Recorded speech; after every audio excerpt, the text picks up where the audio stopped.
الحمد لله نحمده ونستعينه ونستغفره ونؤمن به ونتوكل عليك ونعوذ بالله من شرور أنفسنا ومن سيئات أعمالنا من يهده الله فلا هادي له ومن يضلل فلن له ويمضي مرشدا ونشهد أن لا إله إلا الله وحده لا شريك له ونشهد أن سيدنا إمامنا وقدوتنا وحبيبنا حبيبنا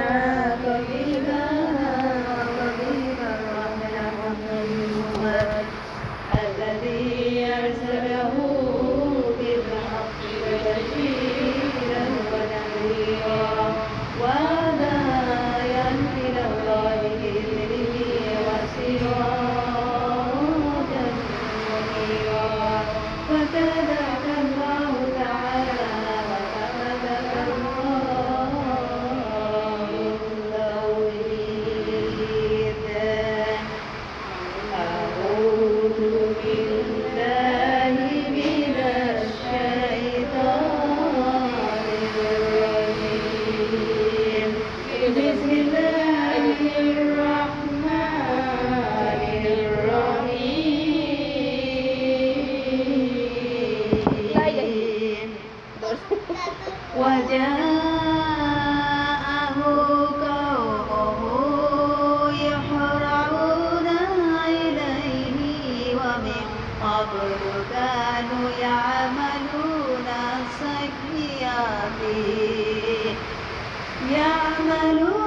السيئات قال يا قوم هؤلاء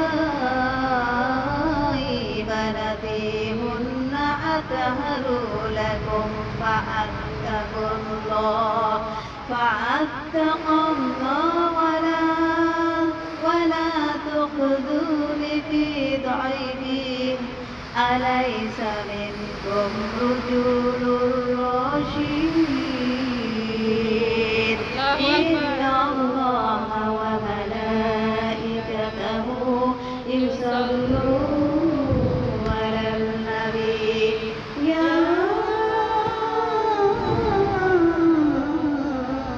أيها الذين آمنوا يصلوا عليه وسلموا تسليما اللهم صل على محمد وعلى آل محمد كما صليت على إبراهيم وعلى آل إبراهيم إنك حميد مجيد اللهم بارك على محمد وبارك على إبراهيم وعلى آل إبراهيم إنك حميد مجيد. আলহামদুলিল্লাহ বৃষ্টির সময় দোয়া করলে কবুল হয়। আর একটা বিষয় হলো বিশাল শাস্তি দেওয়ার পরে যদি বৃষ্টি দেয় আর ওই বৃষ্টির সময় মাস্ট বি দোয়া কবুল হয় বলেছেন মুহাম্মাদুর রাসূলুল্লাহ সাল্লাল্লাহু আলাইহি সাল্লাম। আমরা এখন দোয়ারত অবস্থায় আছি। নামাজ যেমন একটা ইবাদত, এখন আমরা সেই ইবাদতের মধ্যে আছি। আল্লাহ পাক আমাদের প্রত্যেকটা কথা কবুল আর মঞ্জুর করে নিও, আমিন। আচ্ছা, আমরা একটু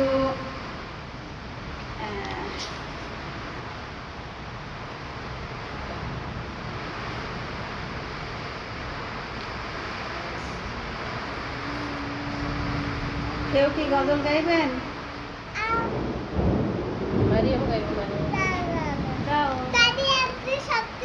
জন্ম আমার নবীর যুগে হলে কেমন হতো, জন্ম আমার নবীর যুগে বলবেন তানি নবী দুনয়নে রাসূল পাক দুনয়নে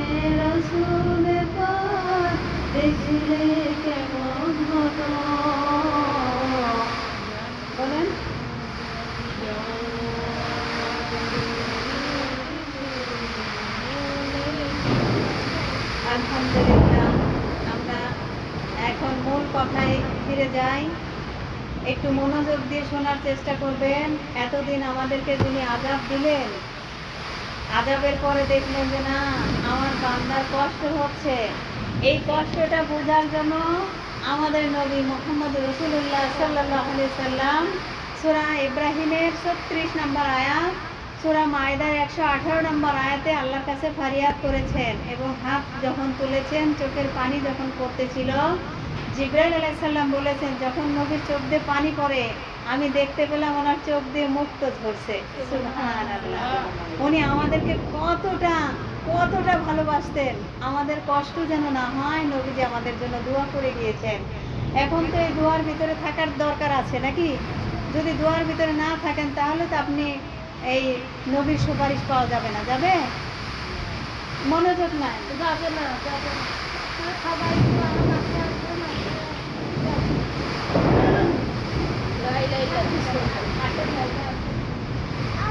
আমার বোনেরা, আমি কথা বলবো, কৌতূহল জাগ্রতকারী একটা আয়াত, এমন একটা আয়াত তেলাওয়াত করেছি যেটা আপনার জানার জন্য আগ্রহ তৈরি হবে।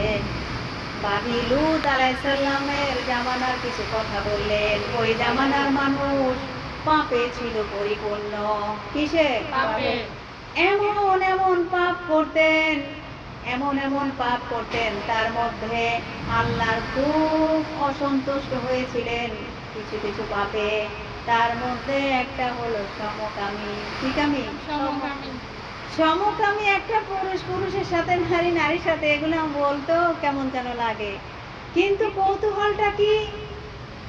কৌতূহলের কি হলো? কৌতূহল কেন? আপনি জানেন নারী নারী, পুরুষ পুরুষ, এই সমকামিতা, এটাই তো জানতেন। কিন্তু আপনি কাসাসুল আম্বিয়ার মধ্যে আপনি সূরা এই যে লূতের এই 78 নম্বর আয়াতের আপনি তাফসীর ইবনে কাবিরের মধ্যে যান, ওখানে আমি নিজেই পড়ে লজ্জা পেয়েছি আর ঘৃণা করেছি যে ওই জাতির মানুষ কত নিকৃষ্ট ছিল। লূত নবীর ঘরে ফেরেশতারা এসেছিল মেহমান হয়ে। কি মেহমানগুলো যখন আসবে, লূত নবীর মেয়েরা তারা রাস্তায় ছিল, জিজ্ঞাসা করেছে যে লূতের বাড়ি কোথায়। বলেছে এই রাস্তা দিয়ে যাবেন, ওই রাস্তা দিয়ে ওইখানে বাসাটা পাবেন। যখন বাড়িতে মেহমান পৌঁছিয়েছে, লূত নবীর স্ত্রী এই খবর সমাজের মানুষকে দিয়ে দিয়েছে, আমাদের বাসায় সুদর্শন মানুষ এসেছে, খুবই সুন্দর। এখন সমস্যা কোথায়? কৌতূহল বলেছিলাম যে মানুষ পুরুষ পুরুষ, নারী নারী, এটাই সমকামী ছিল। কিন্তু ওরা ফেরেশতা আসমান থেকে এসেছে, তাদের প্যারাপেরি করতেছে, ওদের সাথে এই কাজ করবে। কি কৌতূহলী করে একটা, মানে ভিতরে একটা কেমন কেমন লাগতেছে। ফেরেশতা তার স্ত্রী খবর পৌঁছিয়ে দিয়েছে, আমাদের বাসায় খুব সুন্দর সুদর্শন মেহমান এসেছে। এই কথা শুনে ওই জামানার যত মানুষ ছিল সবাই তার ঘরের দরজায় এসে দিয়ে চলেছে এবং বলেছে, তোমার মেহমানকে আমাদের কাছে দিয়ে দাও, আমরাও তাকে ওই অপরাধের সাথে শামিল করব। ওই ছিল সেই মানুষগুলো, কত বড় নিকৃষ্ট ছিল। এখন বলবেন আমরা একেবারে পবিত্র।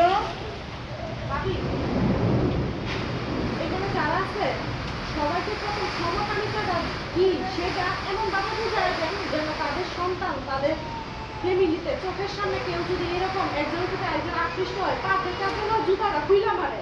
এটা যে আসল ঘটনাটা কি, হয়তো বা সমকামিতা সবাই বুঝতেছে না। আমরা না বাবু, এখানে একটা কথা আছে, আমাদের সমাজে এখন ওইটা আসে না, আসছে উন্নত সোসাইটিতে আসছে না, আমাদের লেভেলে আসে না, উন্নত সোসাইটিতে আসছে। এটা আমি বুঝতে পারছি। চুপ চুপ। এখানে আমি যে কথাটা বলতেছি ভাবে চোখে লাগে। ফেরেশতা ফেরেশতা তাকেও ছাড় দিচ্ছে না। ওই জামানার মানুষ কতটা নিকৃষ্ট ছিল। আমার বোনেরা যারা এসেছেন, আমার কথা বোঝা যায়? এই বুঝেন আপনারা? এবার আপনারা তো জানেন না মনে হয় যে সমকামী কি। আসলে সমকামীটা হলো আমরা এখন যে কাজটা বিবাহের মাধ্যমে স্বামী আর স্ত্রীর মধ্যে হয়, সেই কাজগুলো একটা নারী নারীর সাথে করতে চায়, একটা পুরুষ পুরুষের সাথে করতে চায়। ওরা বিয়েকে বিশ্বাস করে না। আল্লাহ হালাল করেছে যে এই কাজটা বিবাহ করো, ওরা সেটাকে মানে না। ওরা বলে আমরা নারীর সাথে এই কাজ করবো না, পুরুষ পুরুষে করবো। এই কাজটা যদি আপনার মেয়েকে দেখেন, একটা মেয়ের সাথে গভীর সম্পর্ক চলছে, আপনি সেখানে অবশ্যই জাস্টিফাই করার চেষ্টা করবেন। এটা বলে এক কাঠার নিচে দুইজন মেয়ে এক কাঠার নিচে শোয়া যাবে না। হ্যাঁ, এক কাঁথার নিচে দুইটা ছেলেও শুতে পারবে না, যার যার কাঠা আলাদা। কারণ ওই সম্প্রদায়কে আমার আল্লাহ লানত বর্ষণ করে ধ্বংস করে দিয়েছে। সেই একই কাজ আমাদের বলছে যে আমাদের দেশে আসে নাই, আসছে। আসতে পাবি, কিন্তু দেখা গেছে অনেকে এই ব্যাপারগুলো জানে না, জানি না, কৌতূহল বাড়ে। কৌতূহল না বাড়ার জন্য কিছু কিছু জিনিস ভাবে সিক্রেট থাকাই ভালো। কৌতূহল বাইরে যায় না। আমি একটা কথা বলি, আমাদের সমাজ খুবই অল্প। শেষ সমাজে না, ঠিক আছে বাবু, বুঝছেন এই কথাটা? আপনার সন্তানকে অবশ্যই এই শিক্ষা দিতে হবে। একটা ছেলে এক বিছানায় একটা কাঁথার নিচে শোয়া নিষেধ বলেছেন মুহাম্মাদুর রাসূলুল্লাহ। একটা মেয়ে আর একটা মেয়ে একটা কাঁথার নিচে ঘুমানো যাবে না, এটা নিষেধ। আপনি বলবেন যে মেয়ে ঘুমালে কি হবে? আল্লাহ রাসূল নিষেধ করছে, নিষেধ। আল্লাহ আমাদেরকে এগুলো মেনে নেওয়ার তৌফিক দান করুন। তাহলে ফেরেশতা মেহমান হয়ে এসেছে নবীর ঘরে, ফেরেশতাও ছাড় পাচ্ছে না। কত বড় জঘন্য! এই আয়াতটা যখন আপনি নিজে বুঝে বুঝে পড়ার চেষ্টা করবেন, বিশ্বাস করেন, আপনি মনে করবেন মানুষ হয়ে জন্ম নেওয়া মানে আমার অপরাধ হয়ে গেছে। আমার বোনেরা, এখানে ইনশাআল্লাহ আজকের শিক্ষাটি হবে অত্যন্ত কৌতূহল জাগ্রতকারী একটি শিক্ষা। আপনার কৌতূহল জাগতে পারে যে কি ছেলে কি মেয়ে কি বলে না বলে। এই ঘটনা আপনি কি বলে না বলে এটা আজকে জানতে পারছেন, কিন্তু এই ঘটনা আমার আল্লাহ 1400 বছর আগে কোরআনে তুলে দিয়েছেন।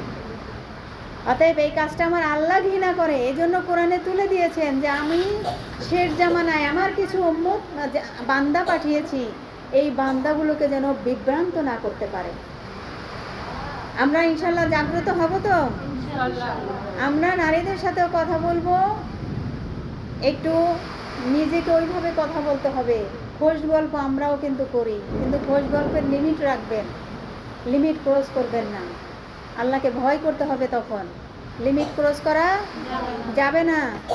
আমরাও বন্ধুত্ব করব, যারা রুকুকারী, যারা সেজদা দেয়, যারা ভালো কাজের আদেশ করে, আমরা তার সাথে বন্ধুত্ব করব। রাজি আছি তো সবাই? তাহলে আল্লাহ তাআলা বলেন, এখানে লূত আলাইহিস সালামের ঘটনা উল্লেখ করেছেন এই আয়াতটার মধ্যে। আল্লাহ পাক কোরআনুল কারীমে আল্লাহ পাক বলেছেন, আউযু বিল্লাহি মিনাশ শাইতানির রাজীম, বিসমিল্লাহির রাহমানির রাহিম।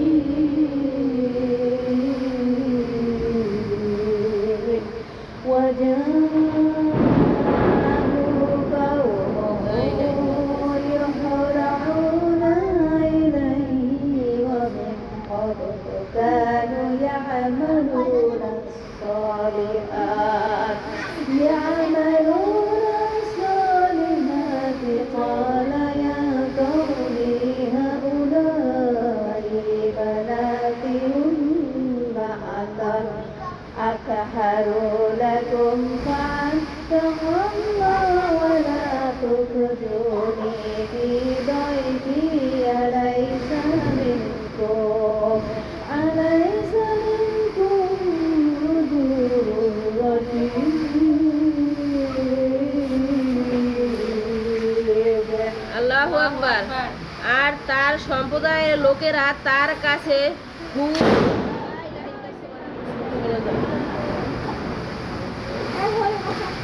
সবাই বসেন। আল্লাহ আর ফোলারা ঘরে একা আল্লাহ রক্ষা করবে। সবাই বসেন, সবাই বসেন, ভয় পায়েন না। এটা হলো কোরআনুল কারিমে সূরা রাদ আছে, জানেন? রাদ হলো একজন ফেরেশতার নাম। এই যে গর্জন করতেছে একজন ফেরেশতা, খুব রাগ তার, খুব রাগ হয়ে এই গর্জনগুলো করতেছে যে ভয় করো কাকে? ভয় তো আল্লাহকে করতে হবে। কিন্তু আমরা তো আল্লাহকে ভুলে ভুলে গিয়েছি। সেকেন্ডে সেকেন্ডে মিনিটে মিনিটে আপনার উপর ক্লান্ত হয়ে যাবে, ভিতরে জিগির চলতে থাকবে কার? ভয় করা যাবে না, কারণ কবরে আপনি কি নিয়ে যাবেন? ওখানে তো কোনো লাইট নাই, ফ্যান নাই, সঙ্গী নাই, সাথী নাই। ইনি গর্জন করছেন, উনি রাত, এই ফেরেশতার নাম কি? রাত ফেরেশতা, উনি গর্জন করতেছে।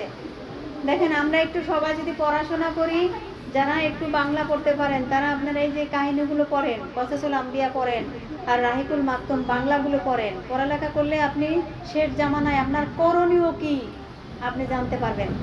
আচ্ছা, আমার আল্লাহ পাক বলেছেন, বলছেন আপনি অর্থ একটু করে বলতে যাই তো বলেন, জোরে বলেন, ভয়তে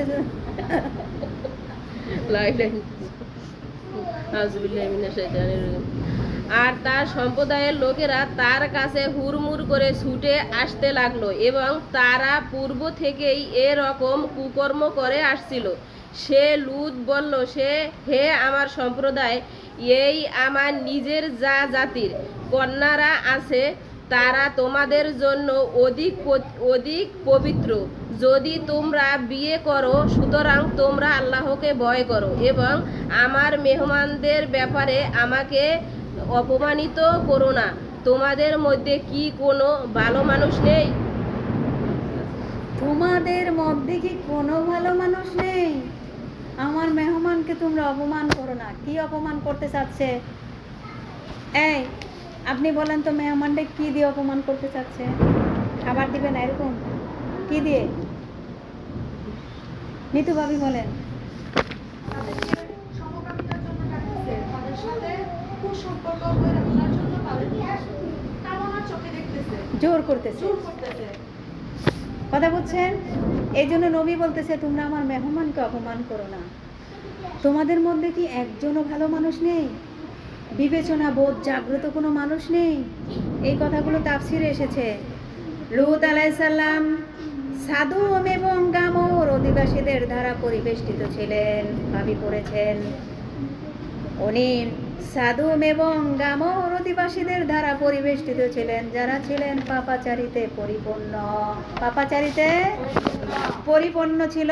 ফেরেশতা আসলো নবীর সাথে সাক্ষাৎ করার জন্য, আর লোকেরা আসলো মানুষ বেশি ফেরেশতাদের নিয়ে যেতে। কেন জানেন? তারা যে পাপে লিপ্ত ছিল, ফেরেশতাদেরকেও সেই একই কাজ করার জন্য জোর করছে। মানুষ আসছে, এই ওনার বাসায় সুন্দর একটা আসছে, আস্তাগফিরুল্লাহ, নাউযুবিল্লাহ। এই জামানায় আছে, আমি দেখছি কিছু পুরুষরা আছে লেডিস টাইপের।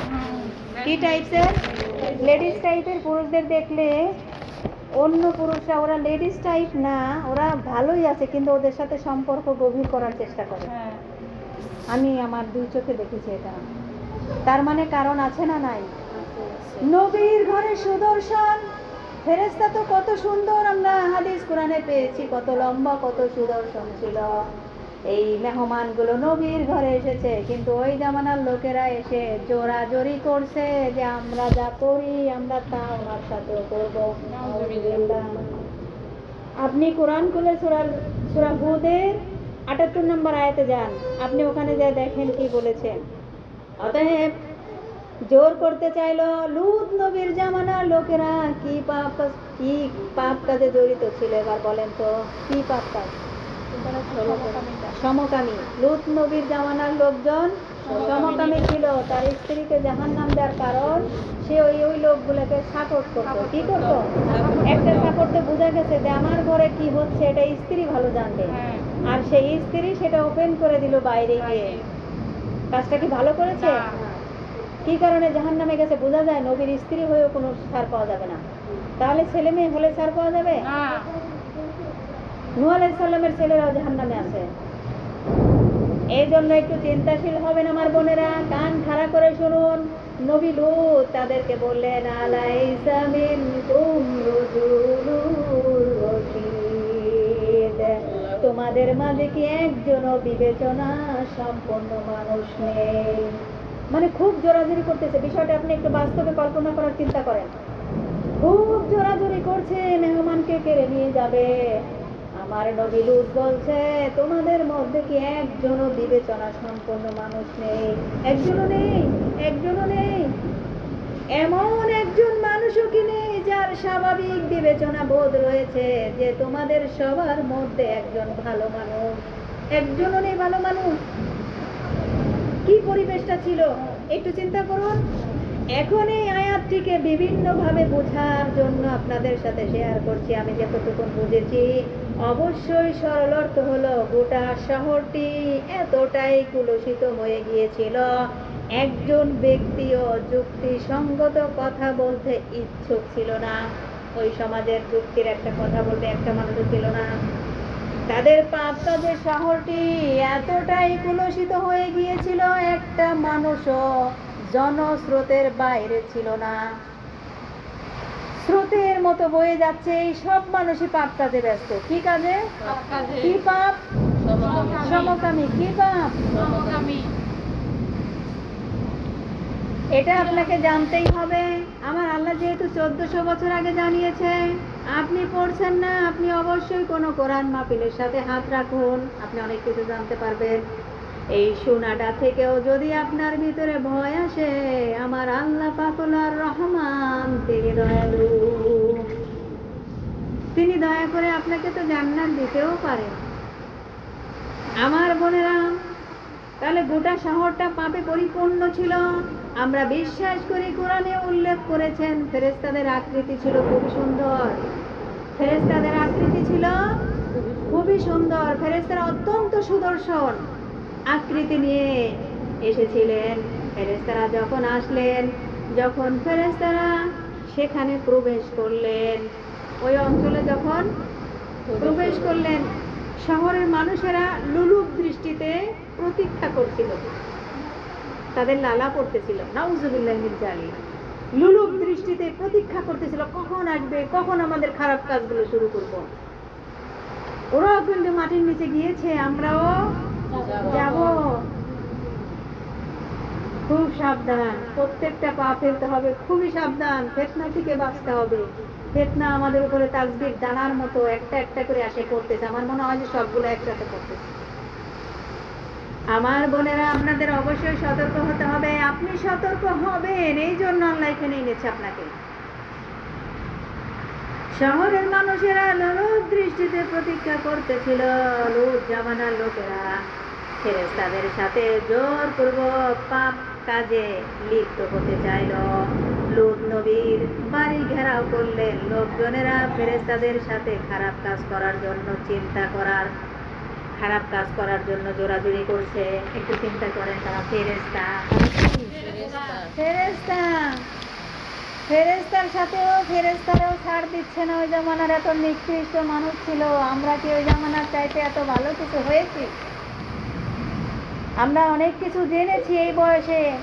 আপনি দেখেন, এখানে অনেকেই আছে 23 বছর, 25 বছর, 30 বছর, 40 বছর, অনেকেই 15, 16, 12 বছরে আমরা ক্লাস করি, এমনও বাচ্চারা আছে অনেক কিছু ইসলাম সম্পর্কে জেনে গিয়েছে। কিন্তু এই মাথা মোটারা কত বছরকে বছর হয়েছে, সরাসরি যে মানে আয়াত নাজিল হচ্ছে, নবীকে দেখতেছে, তারা সরাসরি দেখে ঈমান আনে না। আমার বোনেরা যারা হাঁটাহাঁটি করতেছেন, আপনি শুনতেছেন, আপনার অনেক টেনশন। কি হয়েছে? বাচ্চা বসতে দেয় না। মারিয়াম, তোমার ওখান থেকে একটা চকলেট দাও।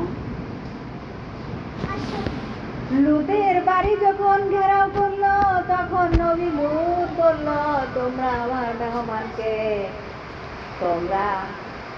লুতকে বলল, তোমার মেহমানকে আমাদের হাতে তুলে দাও। এলাকার এতগুলো মানুষ যদি তার ঘরের সামনে এসে জোরগুলো করে, লুত নবী তো একা, বলতেছে মেহমানকে আমার হাতে তুলে দাও।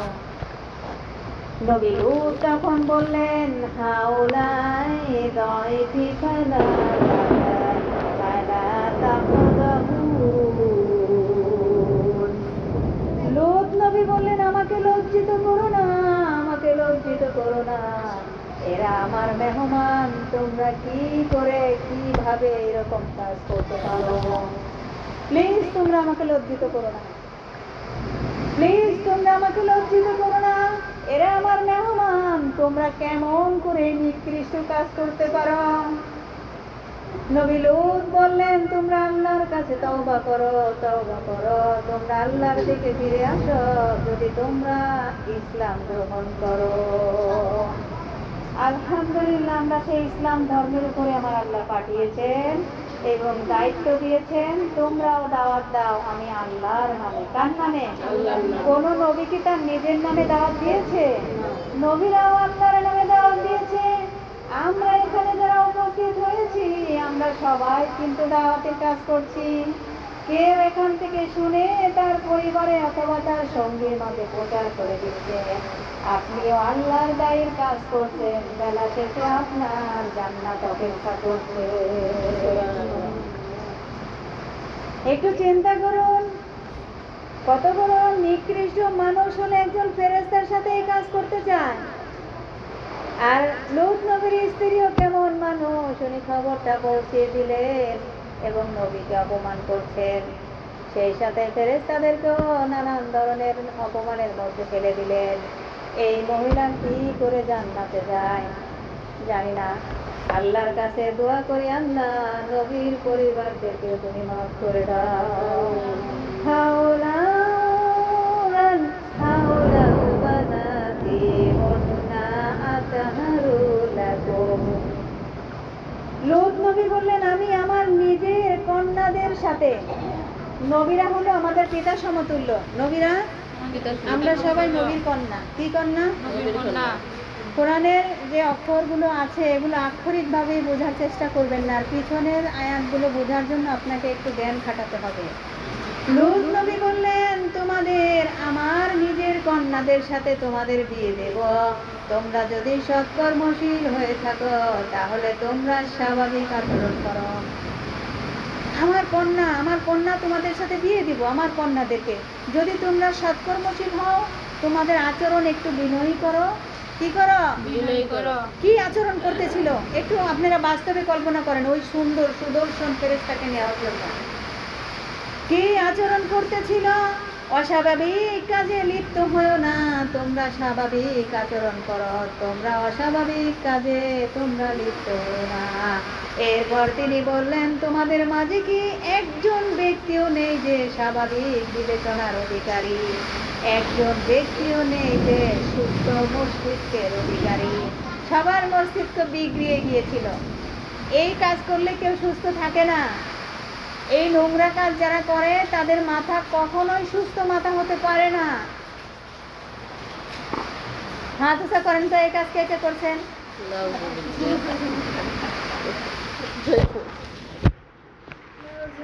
আমার মনে না মৌলিক পর্যায়ে এই আয়াত থেকে আমাদের সমাজে আয়াত থেকে আমাদেরকে আল্লাহ পাক বলছে, সমাজ কলুষিত হওয়া খুবই সহজ, এই সমাজটাকে নোংরা করা একেবারেই সহজ। বিশেষ করে নির্দিষ্ট ওই পাপটির ক্ষেত্রে এটা আরো বেশি সত্য। যদি ওই পাপ কাজটা করা যায়, সমাজটা কলুষিত হওয়া বেশি সময় লাগছে না। কিন্তু এই একই কাজ আমেরিকা সার্টিফিকেট দিয়ে দিয়েছে। আমেরিকা যদি সার্টিফিকেট দেয়, বাংলাদেশের টাইম আছে, অলরেডি চলতেছে। আপনি কিছু বলতে যাবেন, বলবে আপনার সমস্যা কি? আমি আমার নিজেকে যা মনে হয় তা করি, কিন্তু কোরআনকে দেখছিল ওনাকে সঙ্গে সঙ্গে তত্তর করা উচিত। এই জন্য আমাদের সন্তানের ক্ষেত্রে আমাদের সচেতন হওয়ার দরকার আছে না নাই? আপনার সন্তান কার সাথে মিশে, তার চরিত্র কেমন, কোথায় যাচ্ছে, কি করছে, সব আমাদের জানতে হবে। অবশ্যই আমাদের আরো সচেতন হতে হবে। আল্লাহ আমাদের সচেতন হওয়ার তৌফিক দান করুন।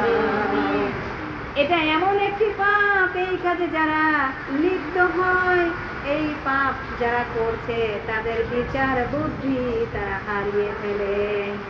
তাদের কোনো বুদ্ধি বিচার করার কোনো ক্ষমতা থাকে না। প্রকৃতপক্ষে অন্য একটি আয়াতে আল্লাহ পাক যৌন কামনা ও লালসার অনুসরণ নিয়ে অত্যন্ত শক্তিশালী একটি বাস্তবতা উল্লেখ করেছেন। যৌন কামনা নিয়ে একটা আয়াত আছে, যৌন কামনা নিয়ে আল্লাহ পাক একটা আয়াত বলেছেন, এটা লালসার অনুসরণ নিয়ে অত্যন্ত শক্তিশালী আয়াতটা।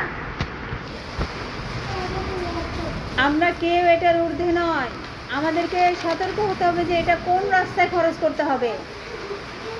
আমার বোনেরা, এটা কোন রাস্তায় খরচ করতে হবে? অনেকেই অভাবের কারণে ঋণগ্রস্ত হয়ে আমরা কিন্তু অনেক বোনেরা সঠিক পথ থেকে ছিটকে পড়ে যাচ্ছে।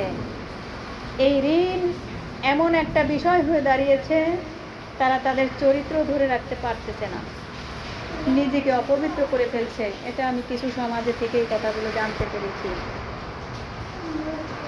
এই জন্য আমার আল্লাহর নবী বলেছেন, কর্জে হাসানা করো। কি করো? কর্জে হাসানার আয়াত আছে। আপনি শোনা, ওই যে বললাম মায়দা 118 নম্বর আয়াত, নবীজি বলেছেন। হ্যাঁ, এই সুদ এখন তো চলতেছে। কর্জে হাসানা যদি তুমি করো, টাকা দিচ্ছে আজকে 5 বছর হয়েছে।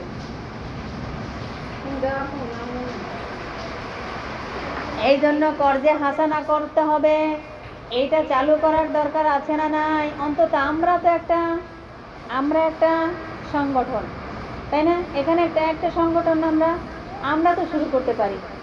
তোমার কাছে যদি কিছু থাকে, কেউ যদি এসে চায় যে আমার এই সমস্যা দাও না, আচ্ছা দিয়ে দেব, তবে তাকে আপনি তার থেকে একটা চুক্তি নেবেন, হলো আপনি কবে দিবেন।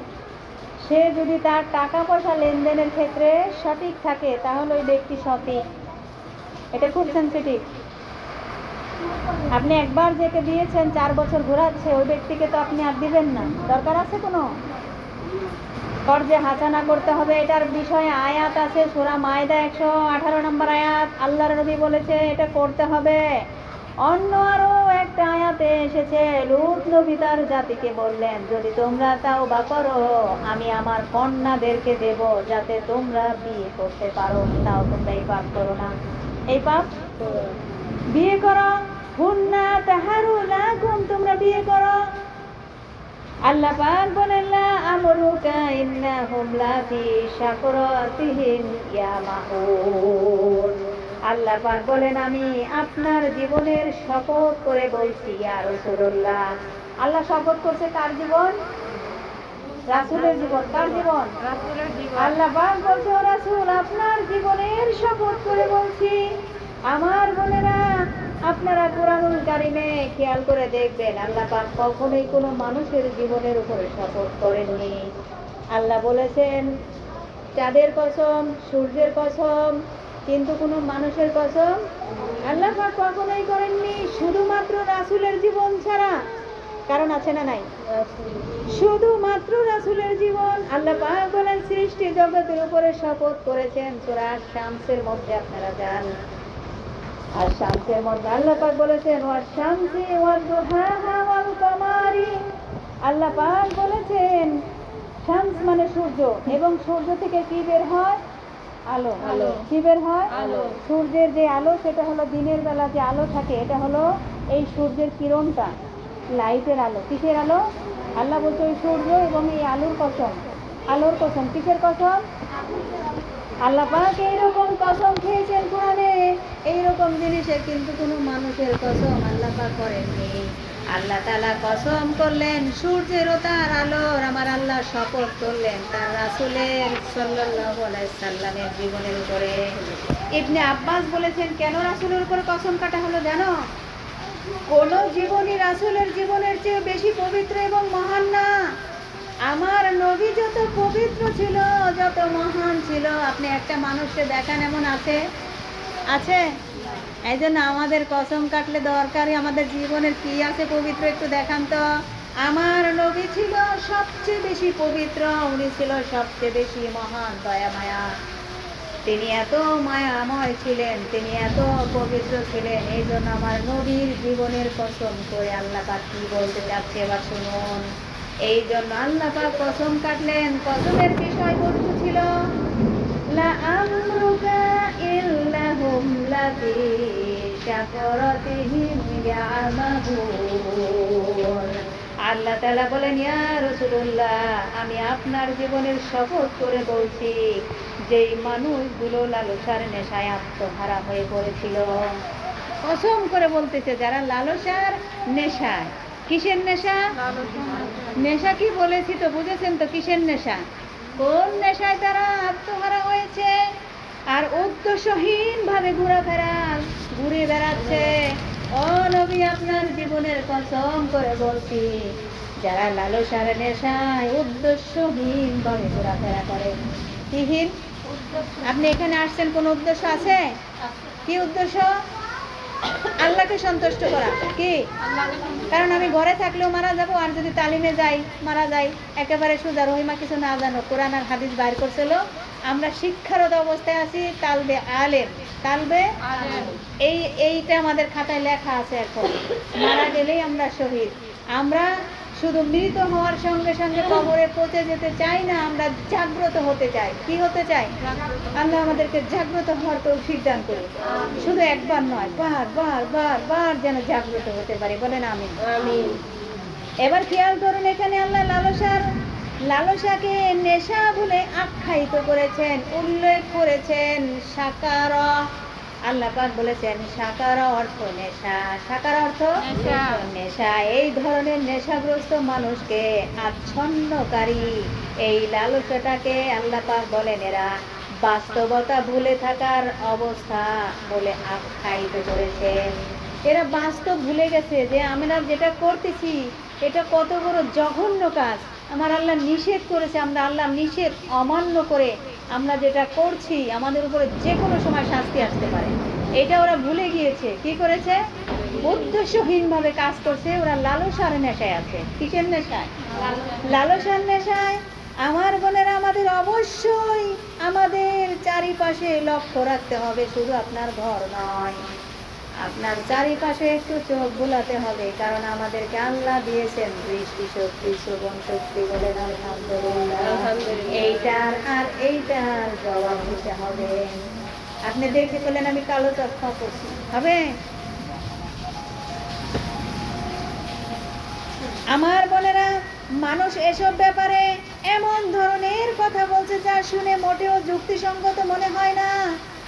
মানুষ সমাজে ওই একই কাজ ঘটছে, কিন্তু এমন এমন কথা বলে, ওই কথাগুলো যুক্তিসঙ্গত না।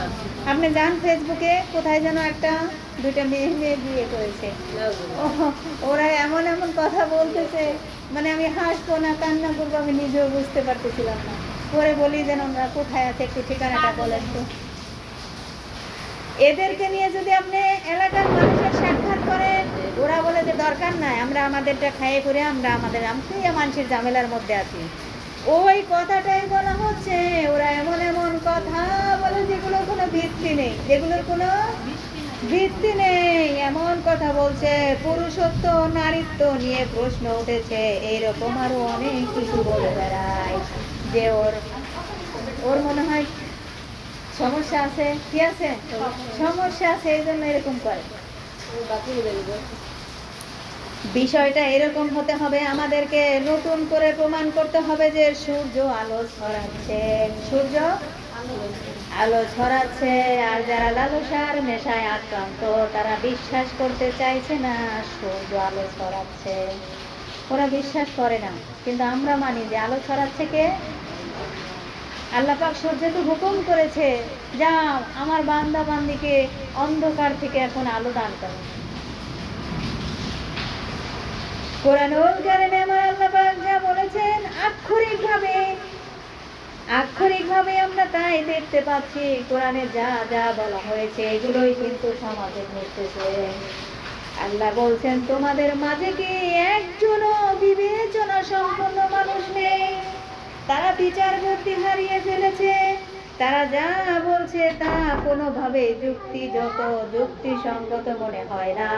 চিন্তার বিবেচনায় না, শরিয়ার বিবেচনায়ও না, বিজ্ঞানের বিবেচনায়ও না, ইতিহাসের বিবেচনায়ও নাই। আল্লাহ আক্ষরিকভাবে এটা বলেছেন। আক্ষরিকভাবে বুঝেন, কোরআনে যা আছে, যেমন এর আগে বলেছিলাম আস্তাগফিরুল্লাহ আস্তাগফিরুল্লাহ, আপনি মানে বুঝেন বা না বুঝেন, আল্লাহ বলছে তুমি বলতে থাকো আমি আল্লাহ তোমার গুনাহ মাফ করবো। এই কোরআনুল কারীম আপনি কিচ্ছু বুঝেন না, আপনি আক্ষরিকভাবে যদি এক অক্ষর পড়েন 10 নাম্বার। কয় নাম্বার? 10 নাম্বার। এই কোরআনে যা যা কিছু আল্লাহ বলেছে এই সব কিছু আপনার এই দুই চোখে আল্লাহ দেখাবে, এটা আক্ষরিক অর্থ। এই যে আপনার সমকামী, এটাকে আপনি দেখতে পান না, মোবাইল খুলেন, আপনি বাস্তবে দেখার দরকার নাই। আল্লাহ মাফ করুক, মোবাইলে যা দেখতেছেন এটা দেখে দেখে বলেন আস্তাগফিরুল্লাহ আস্তাগফিরুল্লাহ। আল্লাহুম্মা গফিরলি, আল্লাহ তুমি আমাদের এই সমস্ত পাপিষ্ঠ কাজ থেকে হেফাজত করো। আমাদের তো বাচ্চারা মোবাইল বেশি ঘাটে। হ্যাঁ। ইয়াং বয়সের বাচ্চারা আছে যে 100 জনের মধ্যে 10 জন ঘাটে না, 100 মধ্যে 99 জনই ঘাটে। আপনি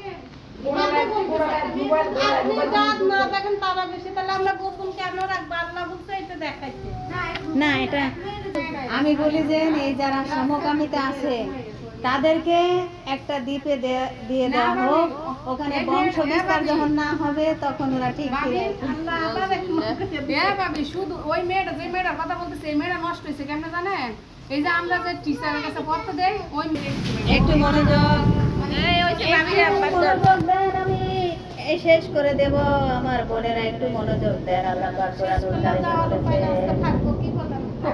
না কমলে যাবি আল্লাহ পাক বলেছেন, ওয়াত্তাকু ফিতনাতাল লা তুসিবান্নাল্লাযীনা যালামু মিনকুম খাসাতান ওয়া'লামু আন্নাল্লাহা শাদীদুল ইকাব। আল্লাহু আকবার। আর তোমরা এমন ফিতনা থেকে বেঁচে থাকো যা বিশেষ করে শুধু তাদের উপর পতিত হবে না যারা তোমাদের মধ্যে জালেম, এবং তোমরা জেনে রেখো যে নিঃসন্দেহে আল্লাহ শাস্তিদাতা কঠোর। নাউজুবিল্লাহ। এই ফিতনা থেকে বেঁচে থাকার দরকার আছে না নাই? আল্লাহ শাস্তি দিতে পারে কি পারে না? এই যে গরম গেল, একটা মানুষ 46 ডিগ্রি গরম সহ্য করতে পারে, 46-এর পরে যদি উঠে সেই মানুষ আর বাঁচবে না। এই এদিকে আসো, মারেন কেন? একটা মেয়ে মানুষ যখন মা হতে যায় তখন 56 ডিগ্রি গরম হয়। কত?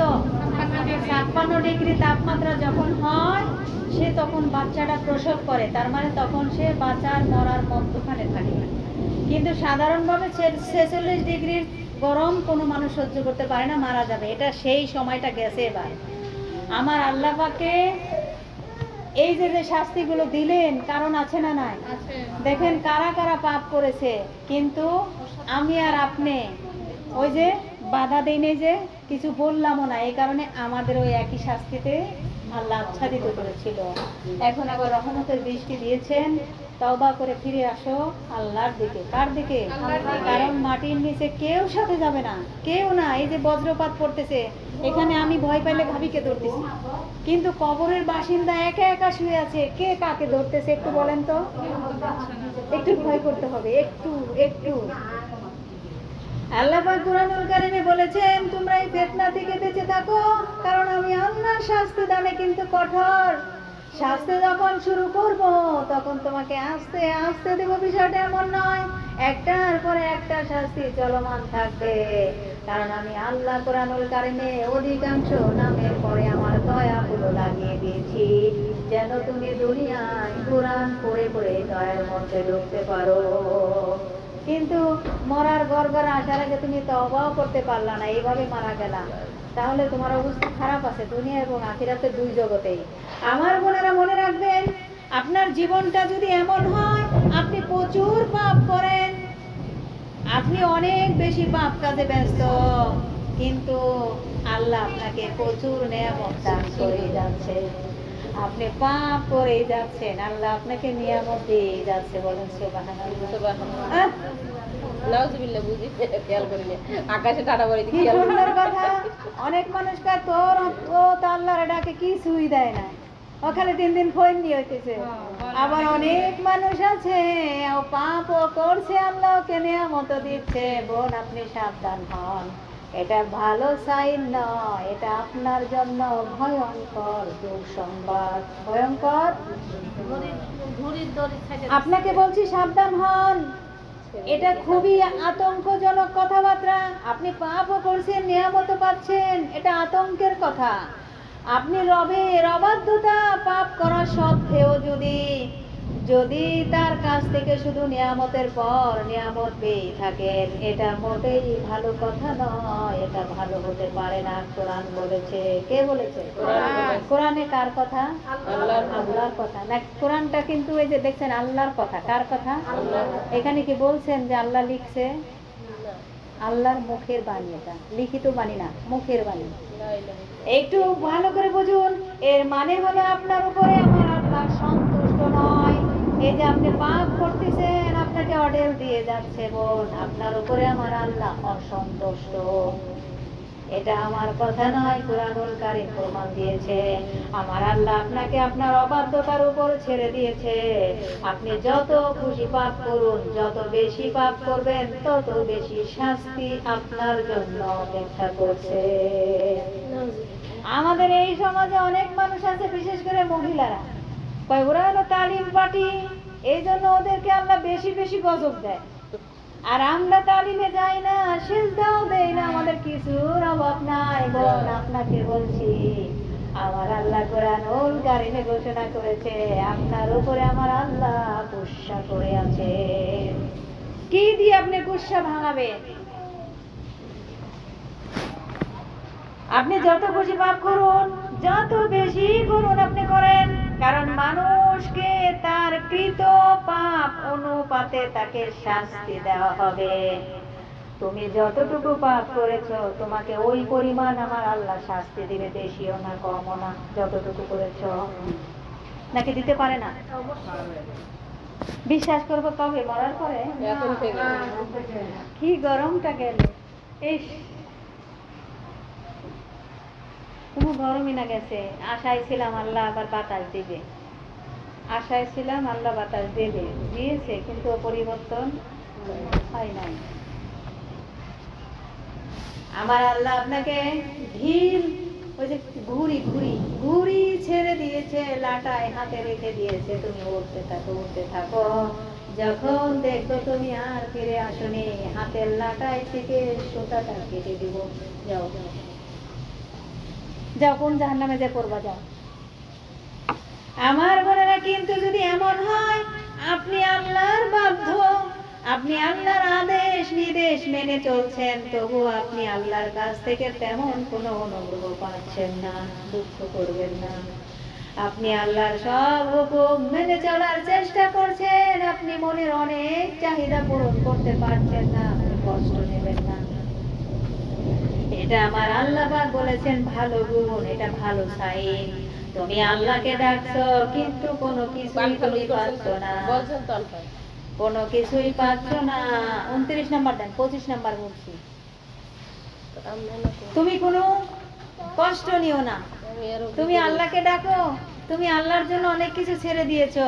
আমি আল্লাহর হুকুম, আল্লাহর নিষেধ, তুমি এগুলো ফলো করে চলছো, অথচ তুমি নিয়ামতের দিকে কম কম পাচ্ছ।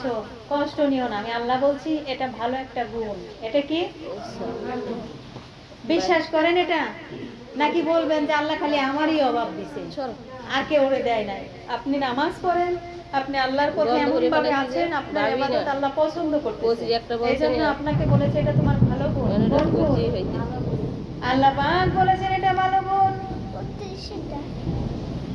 আমার আল্লাহ পাক বলেছেন, আল্লাহ চান আপনি যেন অহংকারী না হয়ে পড়েন। এটা না কি? আল্লাহ চান আপনি যেন অহংকারী না হন। দিয়েছিলাম তো একটা, বলছেন একটা বন্ধ করে ফেলাইছি, যে কি হয়? অহংকারী হয়ে যায়। কি হলো রে? হ্যাঁ, এটা ছাড়া এটা হয়নি তো, ভুলে গেছি।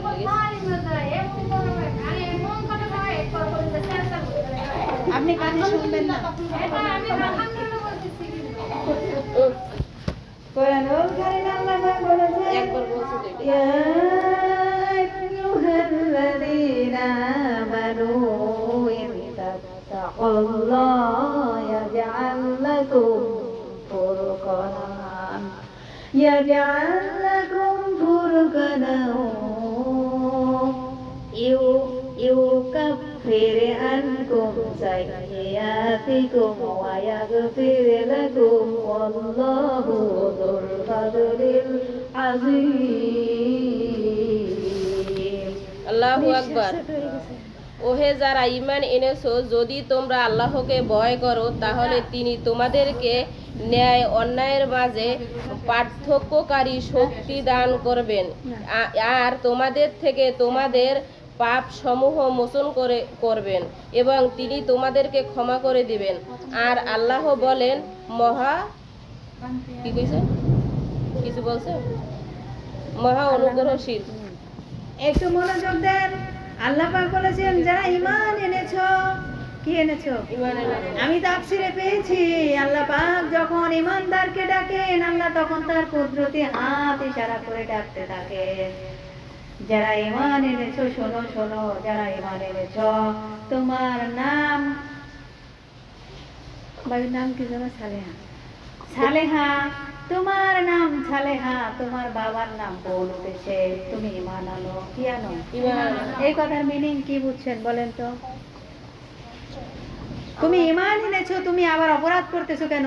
তুমি আবার ঈমান আনো। কি আনো? এই জন্য বারবার ঈমানদারকে ডেকেছে, ইয়া আইয়ুহাল্লাযীনা আমানু, ও হে ঈমানদারেরা, ও হে ঈমানদার, তুমি না বলেছিলে আস্তাগফিরুল্লাহ, আল্লাহ আমি আর করব না গুনাহ, আমাকে মাফ করো। তুমি আবার গুনাহ করেছো, তোমার নামের ভুল এসেছে, তোমার নাম ঠিক করো। কি ঠিক করো? এতটুকু বুঝছেন? আমার বোনেরা, আমার তো মাথা একেবারে সমস্যা। আল্লাহকে বলি, আল্লাহ আমাদের যারা পড়াশোনা এখন আমরা ব্যস্ত আছি, আমাদের মেধা, স্মৃতিশক্তি, মেমোরি আল্লাহ তুমি পরিষ্কার করে দাও। পুরা 30 পারা কোরআন তাফসীর এবং কসসুল আম্বিয়া নবীদের কাহিনী আমাদের এই মেমোরিতে আল্লাহ তুমি ডাউনলোড করে দাও। মনে রাখতে পারি না, আল্লাহ আমাদেরকে মনে রাখার তৌফিক দান করে দাও। আমিন। আমার বোনেরা, এখানে আল্লাহ পাক বলেছেন তোমরা অহংকারী হয়ে যেও না।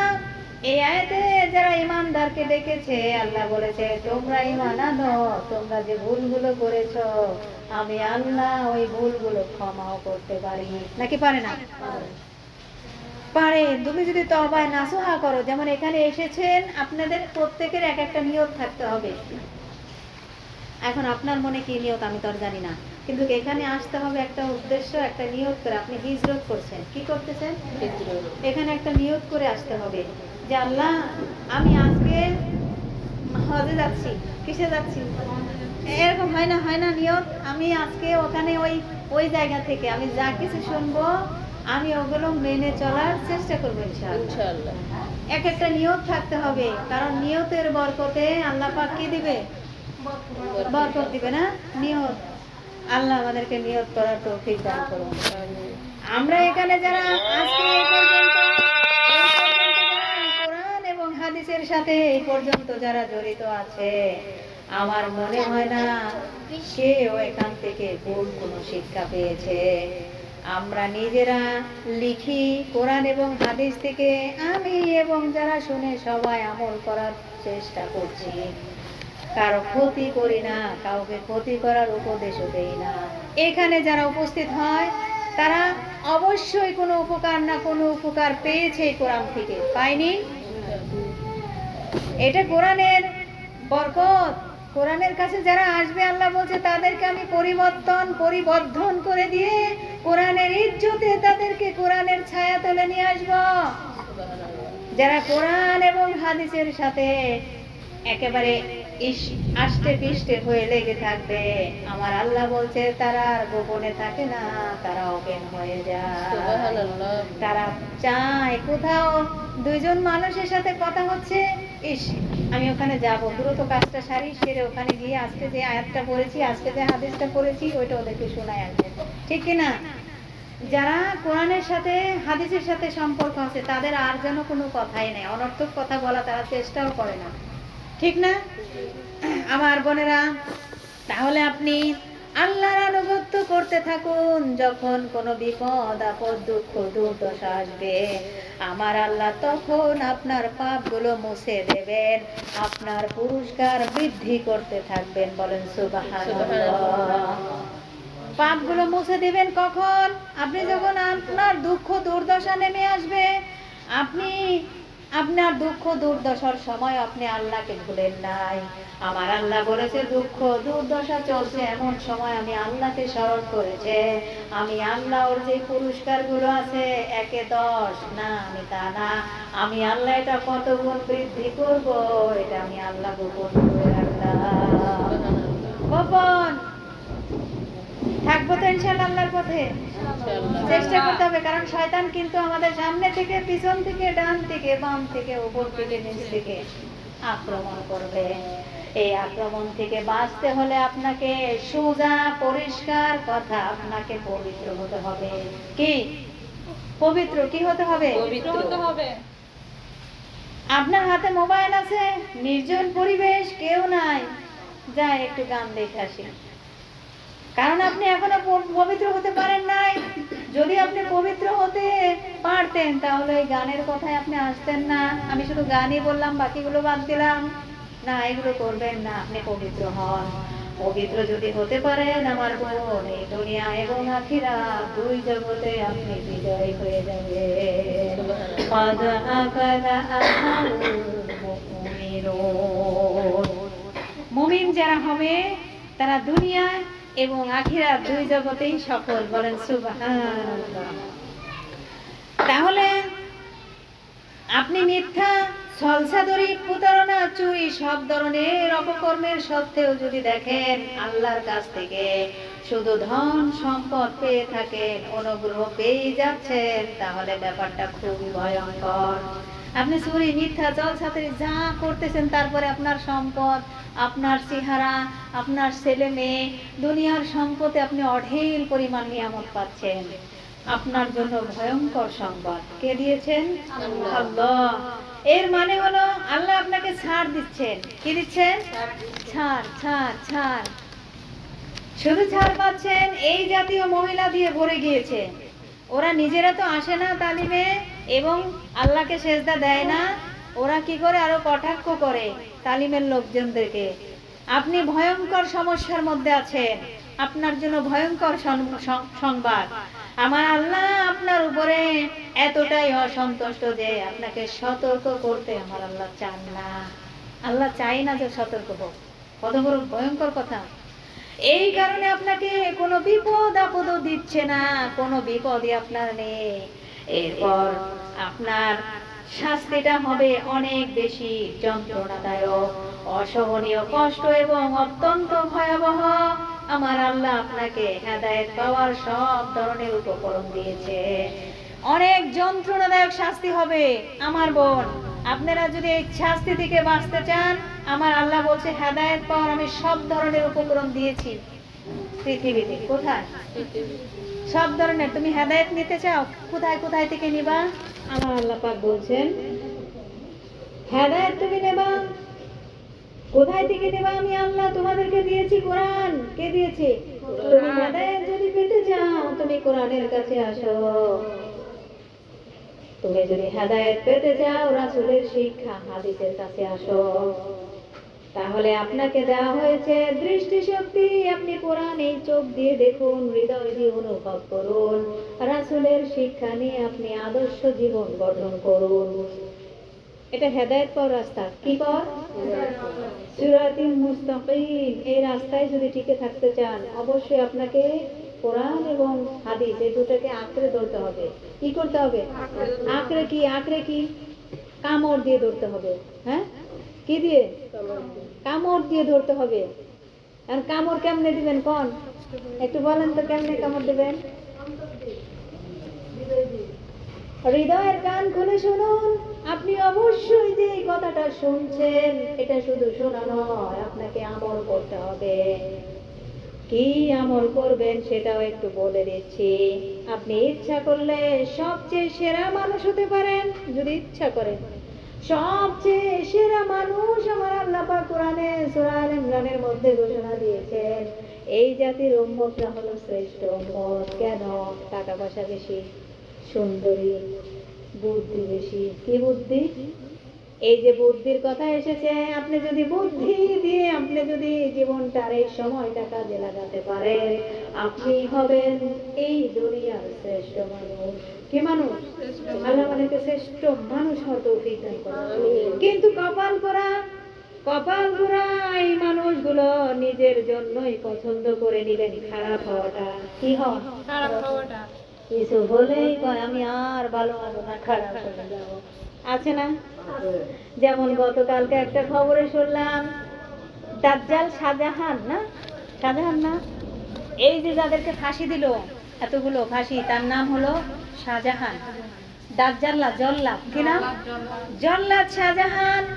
উনি বিবরণ দিতেছিল এই যে যুদ্ধ অপরাধী নাম যাদের দিয়ে ফাঁসিগুলো দিল, এরা কি ফাঁসির সময় কিছু বলেছে? বলে যে না, এরা কিচ্ছু বলে নাই। বলে যে তাহলে ফাঁসির সময় এমন কেউ কোনো কিছু বলেছে? হ্যাঁ বলেছিল। কে? এটা হলো কে যেন, কে একটা মানে জীবন কাহিনী ছিল, মনির আর কার ফাঁসি দিছিল? মনিরের প্রেম কাহিনীটা জানতেন আপনারা? হ্যাঁ, শুনছিলাম। মনির আর কি, যে কোনো নায়িকার নাম মনে নাই আমার। মনিরের ফাঁসি হয়েছে। এই মনিরকে উনি ফাঁসি দিয়েছে এই যে জল্লাদ শাহজাহান। 14 বছর বয়সে 36টা মামলা, মার্ডারের মামলাতে জেলখানায় ছিল। ওনার জেলখানায় যে ফাঁসি দেওয়ার কাজ ছিল, এই জন্য উনি এই যে এখন ওনার 58 বছর বয়স হয়েছে, উনি বের হয়েছে। কেন? যুদ্ধ অপরাধীদেরকে যারা ফাঁসি দিতে পারবে, তাদের যাবজ্জীবন জেল থাকলেও 10 বছর আগে তাদেরকে মুক্ত করে দেওয়া হবে। উনি সেই জন্য মুক্ত হয়েছে। উনি মনির আর রিমা হত্যা। মনির রিমাকে মারছিল আর কি। কিন্তু এই যে মনিরকে ফাঁসি দেওয়ার সময় মনির শুধু বলেছিল, তোমার কি ফাঁসির আগে কোনো ইচ্ছা আছে? বলে যে না, আমার ইচ্ছা আছে। কি?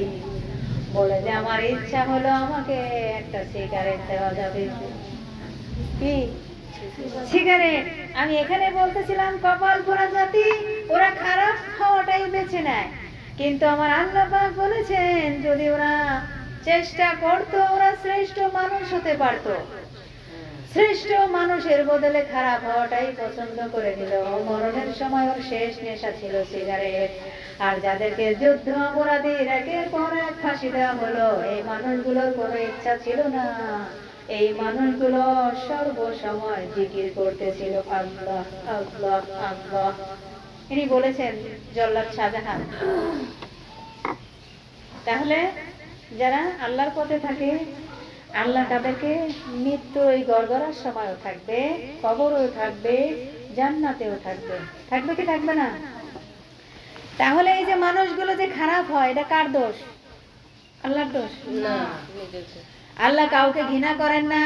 আপনার নিজের অন্যায়ের জন্য আল্লাহকে দোষ দেবেন না। আল্লাহ সুবহানাহু ওয়া তাআলা আপনাকে সুযোগ করে দিয়েছে, চান্স করে দিয়েছে। আপনার হেদায়েত পাওয়াটাকে আমার আল্লাহ দারুণ ভাবে ভালোবাসেন। আপনি হেদায়েত পান, এটা আল্লাহ চায়। হেদায়েত কিসের থেকে পাবো? কোরআন। কিসের থেকে? কোরআন থেকে আর হাদিস। প্রথম কি নাম? কোরআন। আপনি হেদায়েত পান, এটা আমার আল্লাহ খুবই চায়, খুবই চায়। আপনাকে সুযোগ দিয়েছে। আমার বোনেরা, জীবনটা একটা উপহার। কারণ এই জীবনে আমি আল্লাহর রহমত, আল্লাহর রহমতে চললে আপনার আমার জন্য অপেক্ষা করছে অকল্পনীয় চির সুখের জান্নাত। আর এই জান্নাতটা চিরস্থায়ী। এটা এখানে কি আমরা চিরস্থায়ী? আমরা যেইখানে যাওয়ার জন্য একটু একটু চেষ্টা করতেছি, তার নাম জান্নাত। এখানে একবার ঢুকতে পারলে আর মরণ নেই। আল্লাহ আমাদেরকে ওই দরজা দিয়ে, জান্নাতুল ফেরদাউসের দরজা দিয়ে ঢোকার তৌফিক দান করে দাও। আমিন। তোমার কালেমার কসম, আল্লাহ আমাদের এই চাওয়াটা তুমি কবুল করে নাও। আমিন। ভোগ বিলাস আনন্দ ফুর্তি করতে পারবেন ওইখানে চিরকাল। জান্নাতে আপনি যা চাবেন তাই পাবেন। এই দুনিয়া আপনি চাচ্ছেন কিন্তু পাচ্ছেন না, আফসোস করবেন না। মনের গহীনে অনেক চাওয়াগুলো অনেকেই এটাকে চাপা কবর দিয়ে দিয়েছে। দুঃখ করার দরকার নেই, স্বপ্ন সাজিয়েছেন জান্নাতে, ওখানে অফুরন্ত নিয়ামত আমার আল্লাহ ভোগ করাবে। আরো থাকবে মহাবিশ্বের মালিকের সন্তুষ্টি, বলেন সুবহানাল্লাহ। যারা জান্নাতে যাবে, মহাবিশ্বের একজন মালিক আছেন, তার নাম আল্লাহ। আল্লাহ পাক ঘোষণা করবেন, জান্নাতে যারা এসেছে তাদের সালাম সালাম সালামা। আমি আল্লাহ তাদের উপরে খুশি হয়ে গিয়েছি, রাজি হয়ে গিয়েছি। আমার আল্লাহ কোনোদিন জান্নাতবাসীদের উপরে অসন্তুষ্ট হবেন না, কোনোদিন হবেন না। তাহলে একটু চিন্তা করুন, পৃথিবীর গাছপালা পশু পাখি জান্নাতে যাওয়ার সুযোগ আছে? গাছপালা পশু পাখি সুযোগ আছে? এই সুযোগটা শুধুমাত্র মানুষের আছে। কার? মানুষের। আমরা যদি মানুষ দাবি করি, তাহলে এই মহা সুযোগটাকে কাজে লাগানোর দরকার আছে না? না, কাজে যদি লাগাতে চান, আপনাকে মিথ্যা ছেড়ে দিতে হবে, ছল ছাতুরি বাটপারি যত ধরনের খারাপ কাজ আছে সব ছেড়ে দেওয়ার দরকার আছে না? নাই। পর্দা ফরজ, পর্দা কি ফরজ। আপনাকে পর্দাটা যেটা যেটা ফরজ সেটা মানতে হবে। বলবেন যে আমার এটা ভালো লাগে না, গরম লাগে, নাকে নিঃশ্বাস নিতে পারি না। আপনি নিঃশ্বাস নিতে পারছেন না, এটা তো খুবই খারাপ কথা, খুবই খারাপ। আপনাকে এটা চেষ্টা করতে হবে, এটা আপনার একটা যুদ্ধ। এটা কি? এটা একটা যুদ্ধ আমার বোনেরা। তাহলে এই যে জান্নাতে যাওয়ার সুযোগ, এটা মানুষের কিভাবে কাজে লাগাবেন শুনুন। আমাদের আল্লাহ পাক কোরআন দিয়েছেন, রাসূল দিয়েছেন, নামাজ পড়া শিখিয়েছেন, নাকি শিখায় না? নামাজ পড়া শিখিয়েছেন। আমরা একটু দৃঢ়তা দেখলে পাপ কর্ম থেকে বিরত থাকতে পারি। জান্নাতে যাওয়ার জন্য সব কিছু আমাদের হাতের সামনে আছে, তাহলে কেন এই সুযোগটা মিস করব? কেন করব? আমাদের হাতের কাছেই তো সব আছে, আছে না? সব চাইতে বেটার যেটা, সেটা হলো আপনাকে আগে পবিত্র হতে হবে। কি হতে হবে? পবিত্র হওয়ার জন্য আপনি একটু চেষ্টা করেন, একটু একটু করে। আপনি প্রথম সপ্তাহে একদিন বলেন, আজকে সারাদিন আমি একটা মিথ্যা বলবো না। খাতায় লিখুন কি কি করছেন। এরপরে রাতে ঘুমানোর সময় ঠিক চিহ্ন দেন। এটা আল্লাহকে ভালোবাসবে না? ওর তো লোন করতে চাইলো, আমি তো শুধু সহযোগিতা করেছি, আল্লাহ মাফ করবে, করবে না, ক্রস। এরপরে একটা লোক রাস্তা দিয়ে পার হতে পারছে না, আপনি পার করে দিয়েছেন, এটা ভালো নাম্বার পাওয়া যাবে। এমন করে আপনি রাতে ঘুমানোর সময় কয়টা টিক পেলেন, কয়টা ক্রস পেলেন, সিদ্ধান্ত আপনার। আপনি জান্নাতি না জাহান্নামী। আমার বোনেরা, আল্লাহ পাক বলেছেন আমি নামাজ শিখিয়েছি, নামাজ শিখাইছে, নামাজ পড়াইছে বলছে না, নামাজ শিখাইছে। তাহলে নামাজ থেকে তুমি কি শিক্ষা নিলে? নামাজের মশলা থেকে বের হয়ে তুমি শুরু করে দিয়েছো রিনা খান। কি খান? এত এত বোঝা যাবে না, আপনি সহজ হন। কি হন? আল্লাহ সাহায্য করবে। তাহলে আপনার এই আয়াতটা একটু স্মরণে রাখা উচিত। আল্লাহ পাক কোরআনুল কারীমে বলেছেন, ওয়ামা উমিরু ইল্লা লিয়াবুদুল্লাহ মুখলিসিনা লাহুদ্দীন হুনাফা